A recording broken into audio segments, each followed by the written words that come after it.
Me, I'm Elton Bucock, Urban Media, and we do website design, internet marketing, and sort of bespoke applications. So what we're really looking at is how we can work better for your business. So we tend to say, forget that a website is a website, just look at a blank piece of paper and say, how do you want the internet to affect your business? And then if we start from that point, then we can move forward.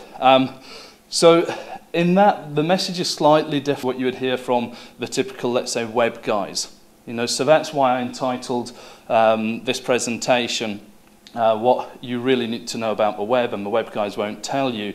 Did that deliberately, two things, one to be provocative clearly, but two, because we have a very different message. So basically, if your website is not making a profit, it's failing. There's too many people spending money on websites, and they don't make a profit, but they don't understand why, so therefore they've just got a website. And we need to just come clean about the fact, if it's not making a profit, it's failing. Now clearly, let's put a little caveat in, if you're just providing information and the idea is not to make a profit, then clearly that's not the objective. But for most of us here, for the business owner, we need it to make a profit.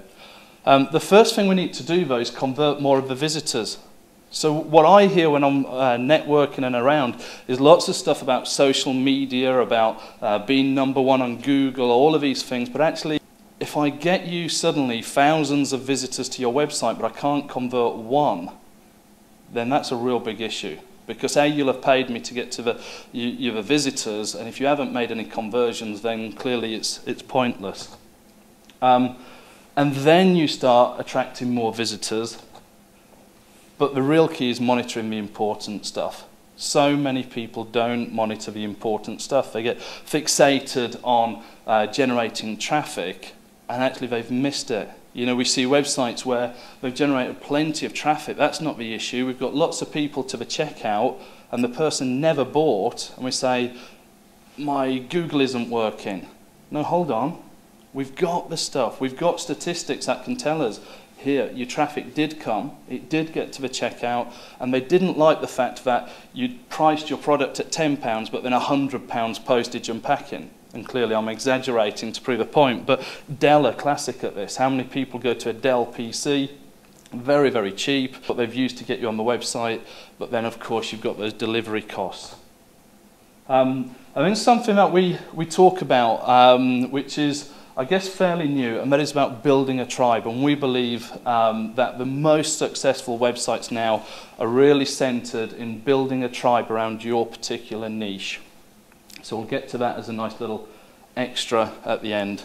Okay, so what I would say, I'm obviously stood in a racing shirt for a reason, so I'm going to use the whole engine and petrol and dashboard sort of metaphor. And I'd say it's really, really simple. First of all, you've got to have plain navigation. So if I get to your website, you've done all that great stuff, but the message is confused with the links, and it's all just a bit, the SEO guys are going to tell you loads of in-text links, and that's great if I get an SEO. But as a reader, where am I supposed to click? Is it a button? Is it a hyperlink? Let's get some plain navigation in. And is it immediately understood? So again, that could come back to that in-text sort of linking, and I'm not suggesting for a minute that that doesn't help Google, because I know full well that it does. What I'm saying here is, if you can't immediately understand what the message is, then actually all of that Google stuff probably isn't up to much. And then the sales message. So have we got clear call to actions? Have we got lots of calls to action so that actually there is no call to action? So we brought people to the website, which we're going to talk about in a minute, and when they get there, the navigation is really, really obvious, and the message is really, really obvious, but we forgot to ask the person to do what we want them to do. And testimonials. How many testimonials do we have on the website? Now, how many websites have a testimonials page where you've been looking at all of your content and the visitors really, really happy, but actually to get that verification that you are the right person, they need to, click away? Well, that to me seems wrong. Testimonials should be at the point of purchase. They're the bit that really say, actually, I really like this stuff. I found it easy to get to. It definitely fits me. I've just got one last nagging thing, which is, am I the first person, or actually has other people been here? And that should be at the point of sale. You know, you can't underestimate the power of that. Remember the IBM advert was nobody fired for buying an IBM. It's all based in this same thing. It's that reassurance. We need reassurance. So our offers and guarantees. You know, what can we offer? You know, what can we guarantee? All those bits. So again, I've got the content, I get the message, and I know other people have done it, but I'm just a little bit hesitant. You know, so what are the things that we can put across? N for newsletter. Actually, newsletter now is it's out of date, but I like the word piston. And how many of you are glad that I didn't stop 4 letters in?